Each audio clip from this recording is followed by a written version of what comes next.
أعوذ بالله من الشيطان الرجيم بسم الله الرحمن الرحيم الحمد لله رب العالمين وصلى الله على محمد وآله الطيبين الطاهرين اللهم صل على محمد وآل محمد وأجل. Welcome to a brand new course, inshallah, in this journey of learning. And inshallah, for 3 sessions, we will be discussing Islamic spirituality. We all know that these are the days and nights that we are passing through. They're attributed to Bibi Fatima Salamullah alayha. These are Ayam Fatimiyya. Okay. So the first Fatimiyya is kind of over. Inshallah, we will be heading towards the second Fatimiyya. So I thought that it's suitable I begin with the hadith from her.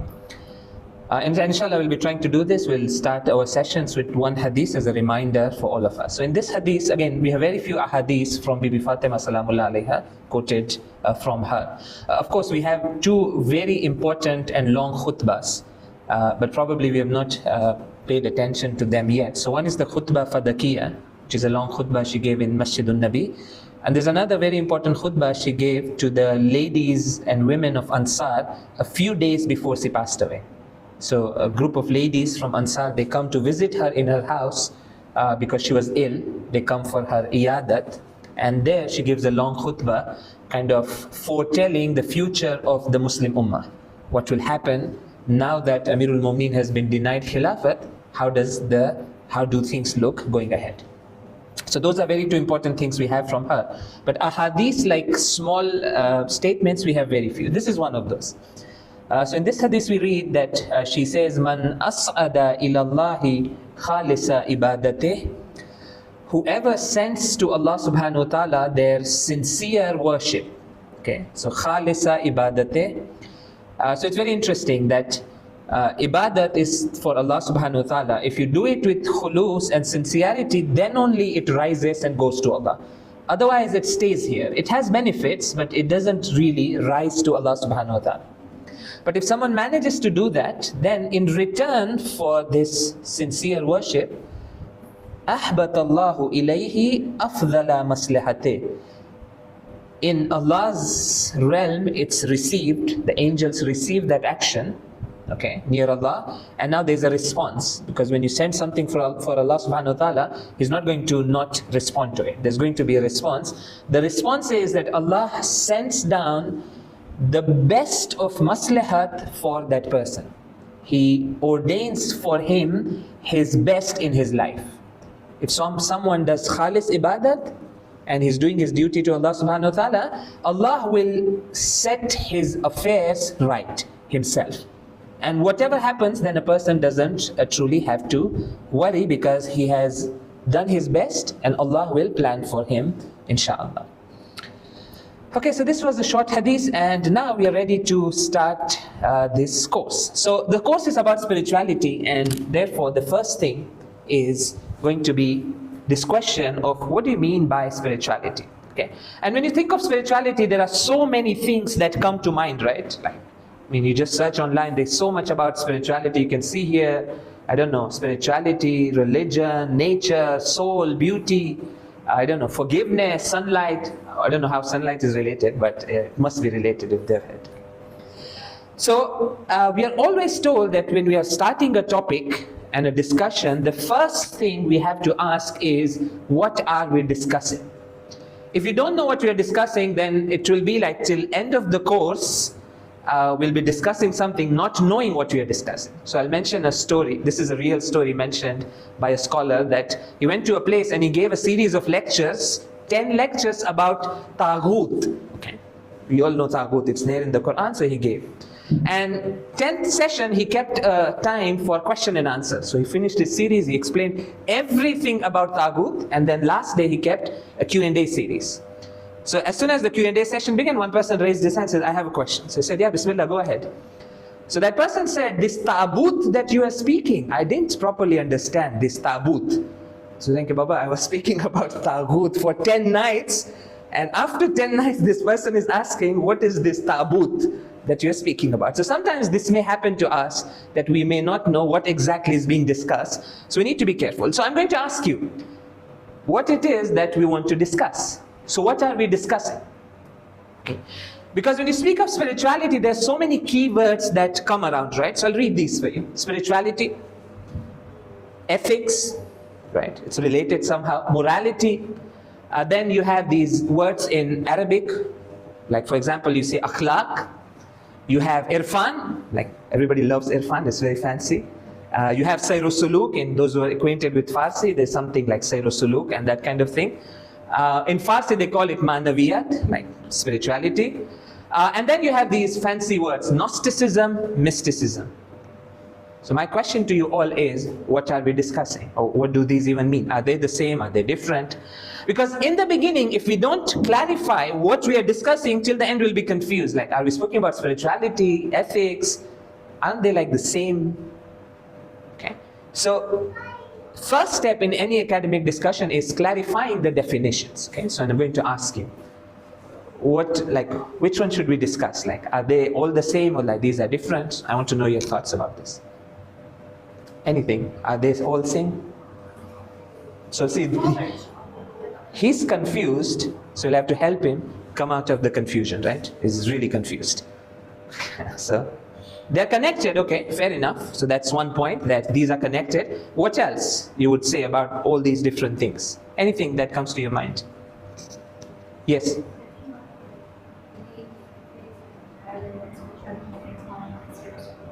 So are these like levels? You have, the basic level is morality, then you have sayr suluk, and then you have irfan. No, not really. Okay. What else? It's fine. Please say what you have in mind. It's okay. Like we're learning together. So of course, in the first thing, we might have like answers that are not fully accurate. So what else from this side? Can you say anything about all this? What are we trying to do? But it's not here. Where is Allah? Is not there. I can't see Allah in these spirituality. There is no God. Like, so where is Allah in all this? We speak about spirituality. See, can you see the word Allah anywhere? No, I can't see. Okay. So I'm going to come back to it. Anything else you want to say about? Oh, even I have a screen here as well, so I can point. Okay. So let's do this as the first step. We really want to clarify what these words mean and what we are actually discussing. So let's do it step by step. And inshallah, if we do that, this child is really going to become very happy, inshallah. Okay. So first thing to note is that ethics and morality are one and the same thing. It's two different words for one thing. So first note that. And it is same as akhlaq. So generally, ethics, morality, and akhlaq are one and the same thing. It's just different words. In English, you say ethics or morality. In Arabic and in Islamic terminology, you say akhlaq. What it is, we haven't spoken. I'm just putting the words together. Second thing, spirituality is same as what they call in Farsi as manaviyat, something to do with the ma'na and the higher meaning. So manaviyat, that's spirituality. Third thing, irfan.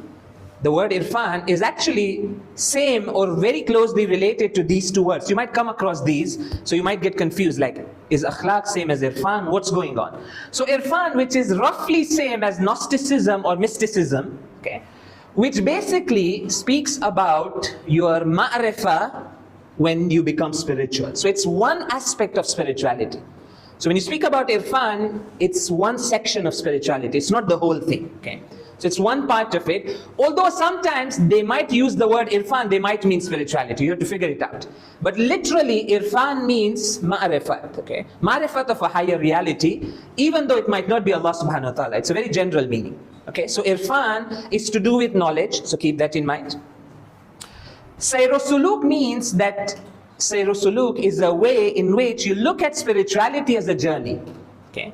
So it's the same spirituality. So sayr suluk is nothing different from spirituality. Even irfan is not different from spirituality. It's one and the same thing. You're just looking at different perspectives. So spirituality, when looked from the lens of ma'rifah, is irfan. Spirituality looked from the lens of doing it step by step is called sayr suluk. So it's one thing from different angles. Again, these are words. They shouldn't mislead us, okay? So inshallah, what I want to do in our course, especially today's session, is I want to speak about, and again I've written try, because I'm going to try because there's so much content today. I'm going to try and discuss for today's session spirituality and ethics together. Spirituality, ethics. Let me ask you, what is spirituality, what is ethics? Are they different or not? Spirituality, ethics. We know the words so ethics is akhlaq, morality. Spirituality is spirituality. We don't have a better word. In Urdu, also there's no commonly used word for spirituality. In Farsi, they call it manaviyat. Yes. Okay, that's very nice. Spirituality is the result of practicing ethics. Okay. Anyone wants to add something? Spirituality, ethics, what are they?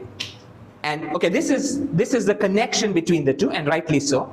But it's not the only connection, and before the connection, I need definition, right? Before you make connection between two things, you need to define. What is spirituality that ethics leads you to spirituality? I'm sure you have a definition, yes? Relationship, having the right, treating people the right way, or the connection you have with people, and spirituality is the connection you have with Allah. Okay. Not quite, because for example, if I ask that, is tawakkul part of akhlaq or not? It is, we discuss in akhlaq, one of the qualities that you discuss in ethics is tawakkul, but it's to do with God.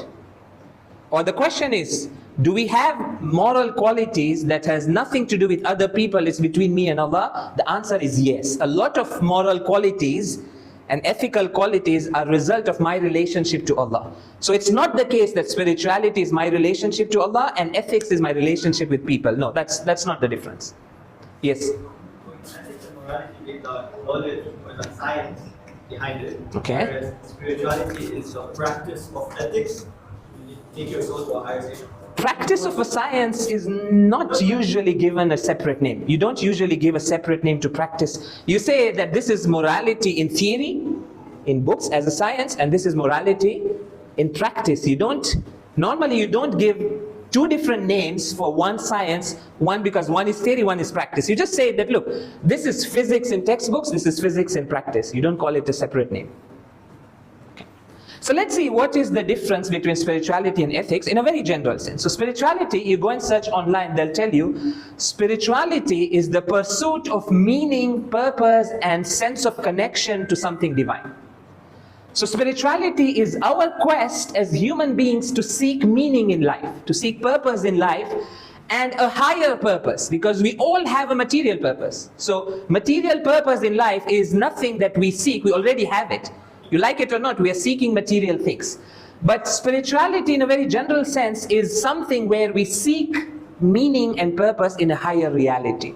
Buddhists seek spirituality in connecting to that universal energy, for example. Okay, that's their way of thinking about spirituality. But ethics is this. So ethics is moral principles that tell us what is right and what is wrong. It's good and bad. Morality is like this, right? We say lying is bad, saying the truth is good. It's part of morality. So our sense of moral judgment, what is right, what is wrong, again, some of these things are very precise, so I'm choosing my words carefully. So moral judgment about qualities and actions together. Okay. So many times we assign a moral judgment to a quality. So for example, if we say sabr is good, impatience is bad. Sabr is a quality, right? It's a quality in your heart. Tawakkul is good. But many times we assign moral value to actions also. So it's both actions and qualities. Okay. So morality is something that drives your actions and drives your personality. Good person, bad person. Good action, bad action. And of course there is a correlation between these two, no doubt. The first is from this direction. So spirituality forms the foundation and motivation for ethics. Why do I do certain good deeds? Because there is a backing of spirituality. I have found a meaning in something. Now that makes the foundation of my morality. So spirituality is the foundation of morality. Again, I'm going to explain this. And as I had promised before, that this is going to be slightly difficult learning, and that's what I aim for. So it's like I'm going to be explaining abstract concepts and then we'll have application. And the other way around also holds true, that ethics is the cause and the path towards spirituality. So if you become more ethical and you develop these good qualities and you perform these good actions, you gain spirituality, you find meaning in life, you grow, you make connection to the higher realm. Okay, so they have a reciprocal relationship. Okay, so I've still not told you what I want to discuss in today's session. This was just an introduction defining terminology. Spirituality, ethics, these are different things, very closely related. So as a next step to enter our discussion and topic, I'm going to ask you a few questions, and please answer honestly. No one is going to judge you. Just say yes or no. First one, are there good and ethical people other than Shia Muslims out there in the world? Yeah. Yes, right? Okay. Be careful with your answers. Whatever you answer, like you'll have to stay with those answers. You have to stay faithful to those answers till the end. But give your genuine answers. We generally think that there are people who are, there are no people who are ethical, moral people other than us. Are we so like self-conceited that we consider that we are the only good people, everyone else is evil? Are you trying to say that? Would you say that? No, no, right? Okay. How? Yes? Say, I think if our religion says something, this is ethical, it's not necessary that others also change it. Okay, fair enough. But are you trying to say that all the people in the world except ourselves, they're like morally evil people? It's hard to say, right? Okay. So I'll hold on to your answer. That's the first question. Second question, can you have spiritual people other than outside the fold of our religion? And by our religion, I mean the Shia Ithna Shari Mazhab, everyone else included. Can you have spiritual people among Sunnis, some of their ulama, scholars, Sufis? They are Sunni, right? Most of the Sufis are Sunnis. Can they be spiritual monks? Some of the rabbis, some of the priests? We have examples of like people who are very spiritual. What do you think of Mother Teresa? Was she an ethical, spiritual person or not? I'm going to ask.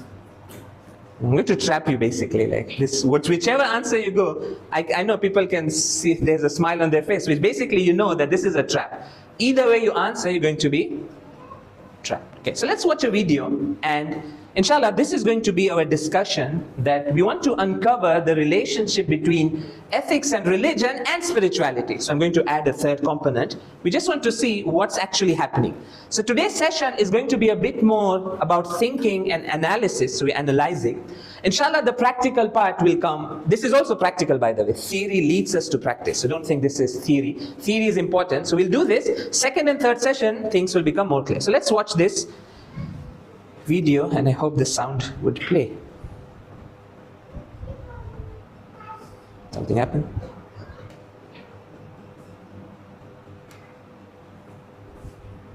Okay.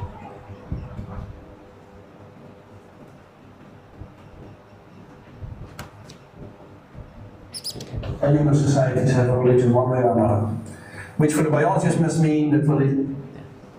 So I'm trying to play it on this side. Let me see if I can. Okay, let me see. I can play it from here directly.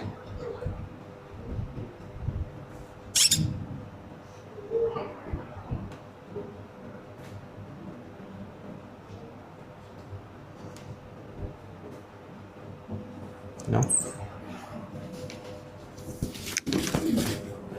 Yeah, I think it's... Try and play it here and see if the video comes at least. Well, religion is an interesting topic because religion is universal. All human societies believe in the supernatural. All human societies have a religion one way or another. Which for the biologist must mean that religion has some advantages, offers some advantages to a society. Otherwise, we wouldn't have that strong tendency to develop it. And so for me, that's actually a far more interesting question of whether God exists or doesn't exist. That sort of questions I cannot answer, but the question of why we have religions is an interesting question. Stop. Okay, it's fine.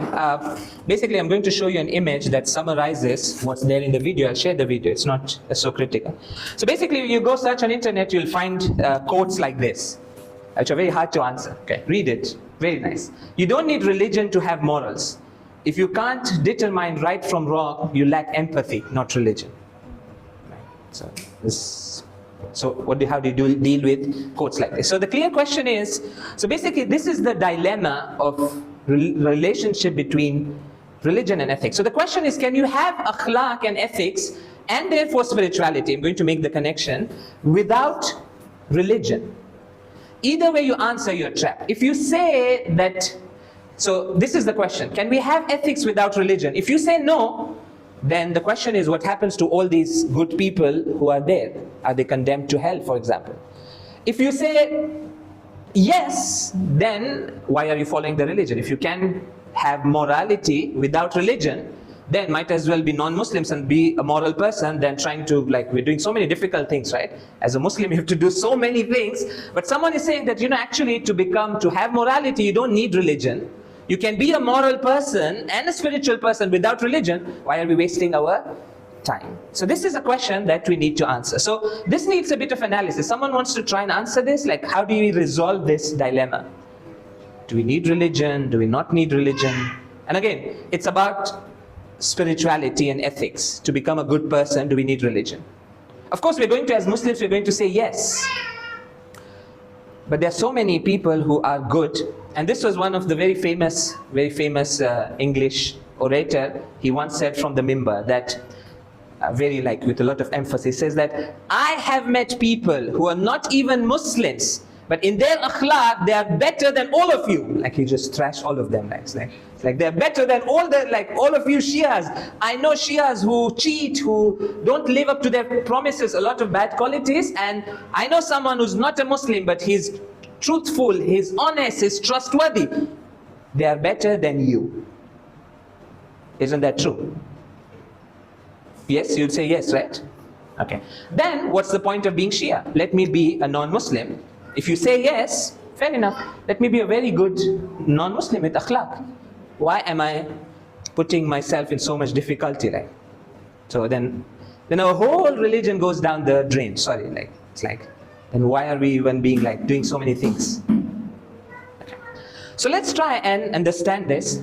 Hopefully, yes, someone wants to say something, yes?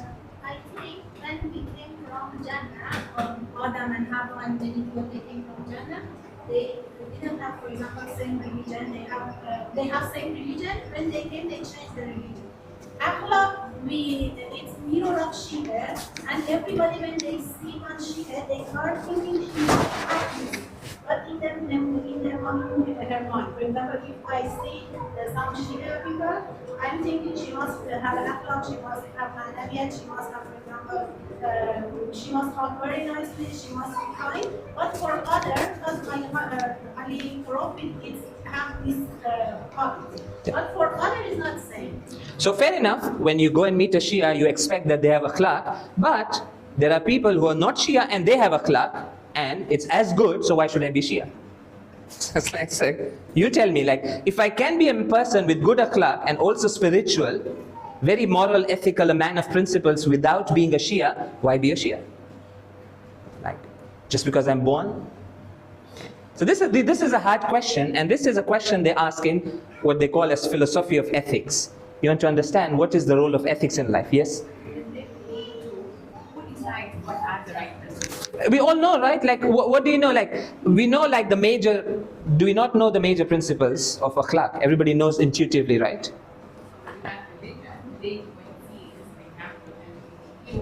How they're driving it and say how wrong we are to condemn it. And they're saying, oh, you guys are not accepting it, it's wrong, you're not being They might be right or no. So we have to be religion in our compass, right? Guiding us to the right principles. Yeah. So definitely, that's how we want to. So let's analyze it quickly. Yes. Gigi, Bismillah. Okay. Yes.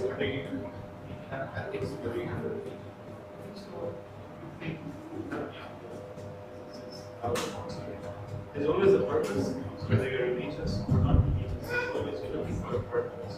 There always has to be a purpose. Us, as a religion, we have a purpose where we need to reach somewhere where we have commandments. Religious as well, they have their own set of commandments or purpose that they follow. that they also have ethics compared to us who have religion. So my question is that set of ethics valid or not? If it is valid, I can ask, I want to follow that set of ethics. Why should I follow the Islamic version of ethics? There's a secular version of ethics. Let me be a secular ethical person. Why should I follow the Islamic version? Yes, so inshallah I'm going to explain. The answer is that, look, there is only one version of ethics, and that's Islamic. But why? Let's try and see that. So first, let's analyze. So we speak about this, right? Like this famous speaker said that I know a good person who's not a Muslim and is doing so many good. Let's try and analyze. The first point is that this goodness that we have in us, that you see even in non-Muslims, is actually inspired by Allah subhanahu wa ta'ala. It's that innate goodness that we all have based on our fitrah. As the Quran says, وَنَفْسٍ وَمَا سَوَّاهَا فَأَلْهَمَهَا فُجُورَهَا وَتَقْوَاهَا. Every nafs, every human soul, be it Muslim or non-Muslim, he has a basic understanding of principles of morality. And this, people don't even have to learn. It's divinely inspired. You don't have to go to school and class and university or even be taught at home that certain things are good, certain things are bad. There's a baseline of ethics that is inspired into us. Okay. But this baseline ethics comes with a lot of problems. Okay. And one of that was pointed out. For example, the first problem it comes with is it's very vague. Okay. I'm going to give example. Okay. So yes, generally by our fitrah, we know that taking a life and killing someone is bad. We know, right? But this is very vague. What about taking life of a criminal? Is that morally good or not? Tell me by your fitrah, is taking life of a criminal ethically justified or not? Is it morally good or not? See, you start becoming confused. Yes, taking life of an innocent person, my fitrah is going to say, of course, it's not good. It's ethically bad from an akhlaqi perspective. But what about, for what crime? Which type of criminal? Can a thief be killed? What if someone kills someone? They should definitely be killed? See, it becomes very hard. It's very vague. So this basic standard moral judgment we have, firstly it's inspired by Allah, but it's vague. Secondly, it can be easily overpowered by other emotions. Okay. So for example, when there's a conflicting emotion, and this is what's happening in the West, for example, this abortion rights. For us as Muslims, it's very clear that abortion is morally evil because it's killing a person. Why do you think it's such a big debate in the West? Like, do they not understand that this is what's wrong? Like, are they different? They've come from different planet, we're from a different planet. And for them, it's a big debate of rights. Why? Because it's conflicting with their value of freedom. Okay. There's another very strong emotion of personal freedom, which is propagated by the West, which is now conflicting with abortion. They have a big debate. For us, it's not there. For us, definition of freedom is within Sharia. So we are okay. We say that, look, our freedom is not absolute. If Allah tells us don't do this, we won't do it. And Allah has told us don't do it. So we are okay. For them, it's a big debate. So even something like abortion, it's something that becomes very vague. Right? Is it morally right or wrong? There's a big debate because fitrah can be overpowered by emotions. It's not very strong. And again, there are many examples of this. I had brought a few snippets. Okay, so these are all, this is that abortion rights movement. Hundreds of NGOs, thousands of websites propagating that if you allow this to happen, that your right to abortion is taken away, your freedom is gone. Again, they're confused. There's a conflict going on. Or for example, things like death penalty. The American society is divided. There is no consensus that should we have death penalty for certain crimes. You can see these are the states where the death penalty is there, some without, and some are in between. Okay. So that's the second problem with the fitrah and the moral judgment that comes with it. The third thing is that this moral judgment that we have, the universal moral judgment, you can only apply it in limited situations. For example, if I were to ask you, tell me by your innate moral judgment how to do tarbiyah of a child between 7 to 14. You tell me, like, what do you think is the right way to bring up a child in this specific age group? My fitrah is going to say, I don't know. My fitrah just tells me it's good to upbring children in a good way, but that's very general. You make the situation a bit specific, my moral judgment fades. I have no idea what to do. So either way, you have to find answers somewhere else. The basic akhlaq is not enough. And therefore, and that was the right point, that yes, in some general things, our moral judgment helps us. But when things start becoming more specific and we want to pass a moral judgment, is it good or is it bad? Then you need to have divine revelation. You need to have Allah subhanahu wa ta'ala and religion tell you that this is akhlaq, this is not akhlaq.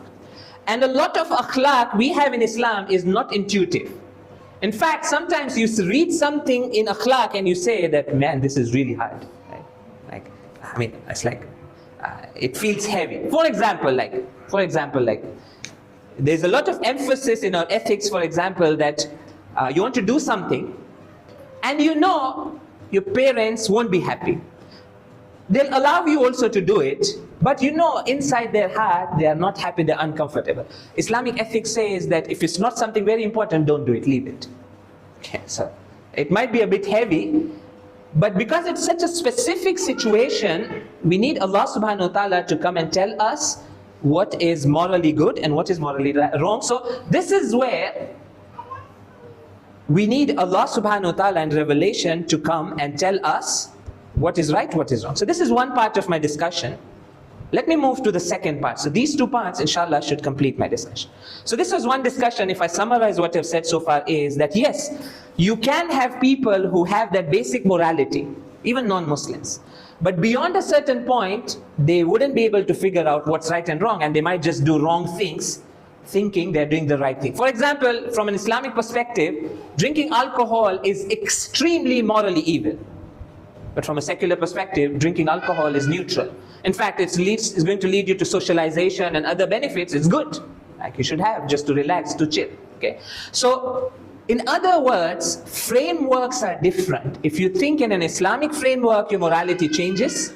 If you think in a secular framework, the whole morality changes. And therefore, as I've written here, if you want a strong morality, you need to have a strong foundation. You need to have a strong understanding of what spirituality is. And spirituality, in other words, in Islamic perspective, is something that defines the goal and purpose of morality. Okay. So I'm going to explain this, what I mean, but I'm going to ask you a question. Okay. How many of you believe that saying the truth is morally good? We all, right? We all believe, and it's natural, it's inspired in us that we like saying the truth and we dislike lying. I want to ask you this question. Why should I go by this inner feeling? Why? What's the reason? What's the purpose? Let us say I figure out that I can lie in very smart ways and get away with it, no one will find out, and I'm going to make a lot of money through this.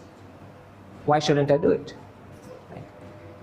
So many times, if we don't ask, what is the purpose of being moral? What is the purpose of akhlaq? And we don't give it a strong foundation, and we don't say, what is the goal of morality? Why should I not lie? If you don't have a strong answer to that, it becomes very easy to lie, and that's what a lot of people around the world do today, right? As long as they are in a normal situation, they will say the truth. As soon as they see that they can lie and get away with it, they'll do that. Okay. So in a secular ethics, it comes down to this. So again, very genuinely, let me ask you that, yes, I feel bad when I lie, but that's okay, I'll get over the feeling. Lying is giving me a lot of benefit. I'm cheating people, I'm making more money. Why should I not lie? You tell me. I'm not going to lie, but I'm asking. If I were to lie, what would you say to me to stop me from lying? I would say that, look, yes, I feel bad initially, and by the way, it's like this. The fitrah is like this, that if you go against it a few times, you feel bad. After like 3, 4, 5 tries, it sleeps. They're habitual liars, they don't feel anything. They're habitual thieves who don't feel anything. So I'll even just to lighten the mood, is that there was a professional thief who used to steal a lot and everything, and he was it was his habit to steal from other people. So one day he stole something from his very close friend. Okay. And the friend caught him and he found out. So he caught him and he took that thing back and said, Baba, what are you doing? Why are you stealing from others? Isn't it bad? So he said, I'm sorry, I apologize. And they know all the tricks. The professional thieves know that when they're caught, how this. So he said, sorry. So he gave it back to him. It was taken back, sir. So then this friend admonished him and said that, Baba, don't steal, it's not good and it's not right. And if you really wanted this, You should have asked me, I would have given it to you. And now, take it, I give this to you. So he gifted that thing which that person has stolen to that person himself. He refused to take. He said, no, I don't want. So I said, Baba, you are stealing it. Now I'm giving it to you. That was haram, this is halal. He said, no, I'm not taking this. I said, Baba, what's wrong? He said that there is a certain pleasure in stolen items which is not there in the... And sometimes it becomes like that. Like sometimes people find it hard to do it the halal way because the haram way becomes pleasurable. The fitrah has gone down the drain. Like fitrah is covered. So intellectually you tell me, why shouldn't I lie? Because I can suppress my fitrah and get over it. Yes. From a utilitarian perspective, as long as society's happiness is being maximized, then if the whole of treat somebody and you'd like to be treated, collectively society will prosper. Is that a strong view? That's a good one, but it's very easy to counter. For example, if I say that I'm going to lie in a way that my social standing is not disturbed, okay? And I'm going to lie, I'm going to do a credit card fraud and steal money from rich people. Doesn't affect, and it's, by the way, like one of the biggest frauds that happens around the world is credit card frauds. In America alone, banks lose $4 billion in credit card fraud. $4 billion. And because banks are scared of their reputation, they don't charge the customer, they pay it themselves. So if you are stuck in a credit card fraud, you don't have to pay anything as the customer. The bank covers it up. Why? Because they don't want their reputation. So let's say I am a very smart programmer. Okay, and I know all this fancy stuff, and I want to do credit card fraud and steal money from these banks who are anyways very oppressive. What's wrong with that? It will have no social implications. No one will find out what I'm doing inside my house programming. Right? Outside I'm Shaykh, so everybody respects me. No social implications here. I'm not harming anyone. Half of that I'll give as charity if you like that. Like, so. What should stop me from not stealing? So this is very important because akhlaq and morals, the baseline is common sense. But beyond baseline, you have to ask, for what purpose? Why am I doing this? Why should I be an ethical person even if no one is watching? Why? So that's the big question. Or is it just that I want to be an ethical person because it feels good? And that's the secular ethics, that they tell you that, look, be an ethical person because it feels good. What feels good must be good. Go by your immediate feelings. If you think this is right, LGBT. So in their framework, LGBT is perfectly ethical thing to do because they say, look, it's your life, it's your freedom. As long as you enjoy it, it's not forced. No one is forcing you to do anything. As long as it's consensual and you are happy with it, it feels good. So therefore, it must be good. So this becomes a major question that, yes, being ethical is good, but for what reason? Okay? So that's very important, we need to ask. And this becomes very important for us. For example, someone says, let's say someone says that I'm not enjoying waking up for my Fajr prayers, and anyways I'm alone in my home. No one sees if I prayed Fajr or not. Let me not pray. No social harm, right? No one is harmed, I'm in my home. It's a personal action, I'm not dealing with anyone. And no one will find out, and when I go outside, I lie and say that no, I prayed my Fajr. So, why is this action condemnable morally? From an Islamic perspective, it's condemnable, right? If someone is missing their Fajr prayers, it's not true. So maybe on this side I ask, why shouldn't someone do this? I know, it feels bad, right? Emotionally, when someone does this, you don't feel comfortable, like, amen. Who are you tricking? But you can get over that feeling. Many have gotten over. There are many people in the world who do a lot of sins and they've gotten over those initial feelings of guilt. It's finished. Now they're saying that this is how it is. Yes? So there is no choice at this stage except that you have to bring Allah into picture. If you don't bring Allah subhanahu wa ta'ala into picture, although what you said was good, also, but we have to bring. So basically, let me not make it very long. From an Islamic perspective, there are two main goals of akhlaq. When we speak about akhlaq and ethics, there are two main things we are pursuing. We do these for two things. One is that I do ethical actions, I do good deeds because I want to get closer to Allah. Even if no one is watching. If I miss my Fajr prayers, I'm not going to get closer to Allah. So that's bad for me. It's unethical. It's against akhlaq, morality. I shouldn't be missing my Fajr prayers because it's going to take me away from Allah, and that's the goal. Okay. So if you don't ask, again, I've said this many times for a reason, that if you don't ask what is the goal of morality, you reach nowhere. You end up with a very toned down, light version of akhlaq that can anyways be overridden with 100 excuses. Abortion becomes okay, LGBT becomes okay. Any evil that you can imagine becomes okay. Why? Because there is no goal further than your own pleasure to pursue. Eventually it's like, look, I'm enjoying this, I'm not harming anyone, what's wrong with this? So secular ethics works differently. In Islamic ethics you say, no, there is a God, and you have a journey and you have to go. But this is not the sole goal of akhlaq. And we should remember this. The other one is really important, and that is benefit for individual and society. So many times there are actions that are prescribed in Islam as a moral action which has no benefit for you as an individual, but it has benefit for the society. Allah says you do it. It has no benefit, no personal benefit. But Allah says everybody should do it because the society needs to grow. We are responsible for each other. So Islam keeps that also in mind. So it's not only my well-being and my connection to Allah. Allah says don't be so selfish when it comes to akhlaq. Be a bit open-hearted. Sometimes do things which may not have any apparent benefit to you, but do it for the benefit of the society, for the people. The standard example for that is, and sometimes people have this question, and again I'm going to be very blunt about it. For example, people raise this doubt, okay? Although it was not very nice when it was said, is that, for example, they said, someone came and said that, for example, why did Sayyid Hassan Nasrullah sacrifice himself for Sunnis, like for them, right? So look at the approach, like, he sacrificed his life, right? The Hizbullah and so many of these shuhada, they sacrificed their life for someone else. So someone might, in a very narrow mindset, think that it's not morally justified, like why you're doing something for them. But if you bring these two into picture, and if you go in the mind of Sayyidina Nasrullah and his intentions, this is what he was trying to do. Through the resistance and through countering Israel, he was trying to get closer to Allah, and he was trying to do something that had benefit for others, not for himself. For him it was extreme harm, even when he was alive. You have no idea how difficult life he lived, right? That because of security reasons, he couldn't stay in one house for more than 2 nights. And his entire life, most of his life as the Secretary General was underground.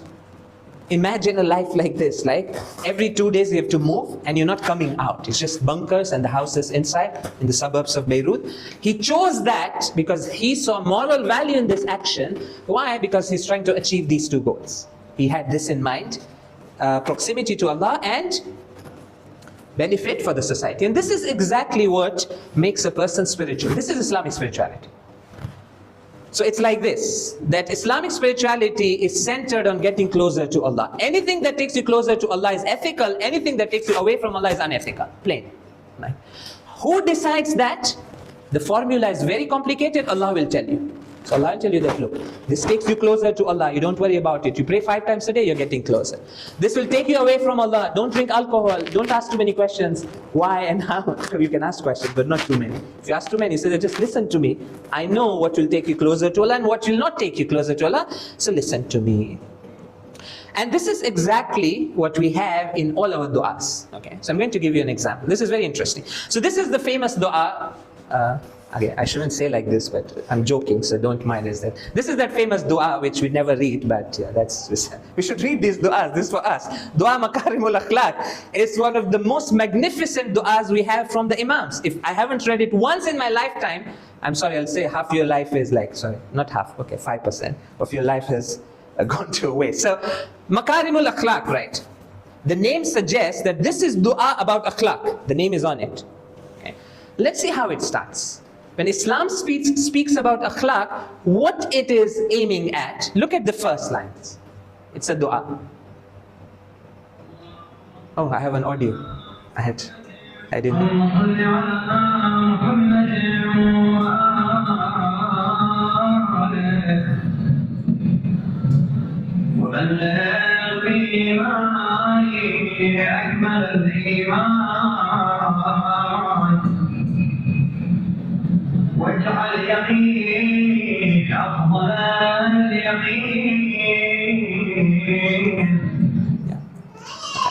3 lines from Dua Makarimul Akhlaq. See the first dua, of course it starts with the salawat. So let's recite the salawat ala Muhammad wa ali Muhammad. Allahumma salli ala. First dua, Balligh bi imani akmal al iman. Oh Allah, take my iman to the most complete iman. And it's iman billah. So like start of akhlaq is connection to Allah. There's nothing, that's the most prominent thing. Waj'al yaqini afdal al yaqeen. Again, this yaqeen is that same ma'rifah and irfan that we fancy so much. It's the same thing. Spirituality is irfan. It's that yaqeen. Allahumma wa antiqni bil huda wa alhimni taqwa. So it's all about guidance, taqwa, connection to Allah. وَوَفِّقْنِي لِلَّتِي هِيَ أَسْكَى وَاسْتَعْمِلْنِي بِمَا هُوَ أَرْضَى. Use me, utilize me in actions that will make you pleased with me. So it's all about, so the foundation of akhlaq from an Islamic perspective and foundation of spirituality is connection to Allah. So akhlaq is defined by connection to Allah. Yes, it doesn't mean that there are no other things. So as you go down the dua, initially it speaks about iman, connection to Allah. Later down it speaks about my relationship to others and the akhlaq that I'm supposed to practice. For example, it says, وَمْنَعْنِي مِنَ الصَّرْفِ. Oh Allah, stop me from being wasteful. Right? Being a musrif, someone who does israf. So doing israf is not directly related to Allah, it's related to the second goal of akhlaq, which is benefit of the society. Like let's see, if it's my money, I bought a lot of food, I ate half, the half I threw away. Why should anyone bother, right? Like if you look from a very secular perspective, why? Yes, it feels bad. Your fitra says that, man, you shouldn't have done this. But logically speaking, from a secular framework, it was my money, I earned it, I bought a lot of food, I ate half, the half I was like, too lazy to pack it and give it, just throw it. Why is that bad? Okay. If it's about feeling good only, feel good factor, actually I'm feeling good throwing it away because I'm lazy. Right? But if you look at the goal of akhlaq and you say that, look, this is harming the society, you're taking away a benefit from society, it's morally condemned. You can't do that. And not only it's morally condemned, it will take you away from God. So any harm done to society, Allah detests it so much that Allah makes that as a reason for you to go away from Him. He says that, oh, you wasted food. Go a step away from Him. Allah dislikes harming others so much and problems in society that He doesn't like this. So yes, my time is up, so what I'll just do is I'll summarize everything. There's 1 or 2 slides which can stay, it's become a very long discussion. This is the final conclusion in 1 minute. So this is our discussion. So basically I knew today's discussion was basically trying to understand what spirituality and ethics is and relation, and we tried to do that. Inshallah, next time we'll speak more about what are indicators of true spirituality. How do you know? How do I know, am I going on the right path? So that's more practical. And in the third session, we'll speak about the practical plan for spirituality. Okay, I know what is spirituality. I know indicators of right and wrong spirituality. Now I need to know, okay, what should I do? What's the practical plan? Of course, all of this which I'm doing, I'm really like squeezing a lot of material to do this. Like, otherwise this should be a much longer course. Like you sit nicely and you go through all this. But of course we don't have time, so I'm going to try and squeeze everything, these 3 discussions. Let me end by summarizing this. My time is up. So this is what Islamic spirituality and ethics is. Spirituality means, again, Islamic spirituality.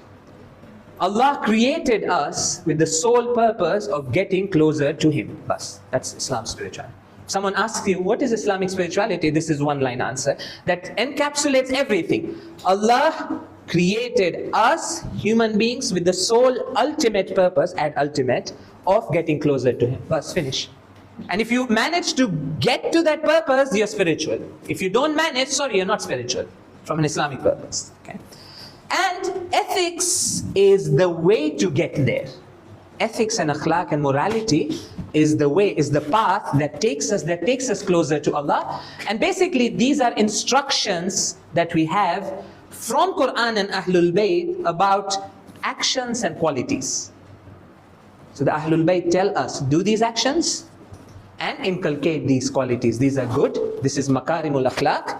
Stay away from these actions and stay away from these qualities. These are evil akhlaq. These are bad akhlaq. And my last point, and this is where a lot of people make a mistake, that when we speak of akhlaq, people think akhlaq means good behavior with others. Normally when we say, okay, Abu Bakhlaq is a very Bakhlaq person, we normally mean he's very good in dealing with others. That is one minor part of akhlaq. Akhlaq is your whole relationship with everything around you. With Allah, with others, with your nafs, with the environment. Like my relationship with food is also part of akhlaq. If I waste it, I'm going to go away from Allah. And I'm going to harm the society. If I'm going to harm an animal for no reason, it's going to harden my heart, I'm going to go away from Allah. So akhlaq from an Islamic perspective is very comprehensive many times, and the reason for this confusion is that we have two terminologies in Islam. One is akhlaq, one is husnul khulq. Okay.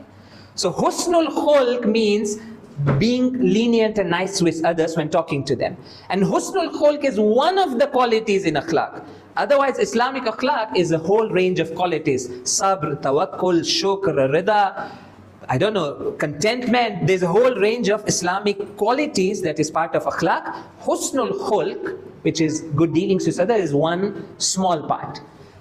And that answers the question raised by this famous speaker that yes, some of these non-Muslims might have husnul khulq, but in the other areas of akhlaq, they're messed up, they're going away from God, they're harming the society. The same person who speaks very nicely with other people, he might be CEO of a company who's funding a genocide. And that's the reality. So the CEO of these companies, these very big companies, when you go there, akhlaq is very nice. Even we say, akhlaq bo saru hato. Like, what do you mean? Yes, he has husnul khulq. He speaks nicely. But what about his other actions? Is he harming the society? And forget about even harming the society. My question is, by being a kafir, is he getting closer to Allah even? That's a big question. Of course, we don't want to judge them. Allah will judge them. And for the same reason, we should never condemn the believers because they have iman. You can't say that believers are worse than like someone who's, yes, they'll be judged separately by Allah, but believers have iman. That's the first dua. Balligh bi imani akmal. They have iman. Yes, they might be doing mistakes. We need to help them to improve. You cannot pass a blanket judgment that these people are better than these people. It's much more complicated. Thank you very much.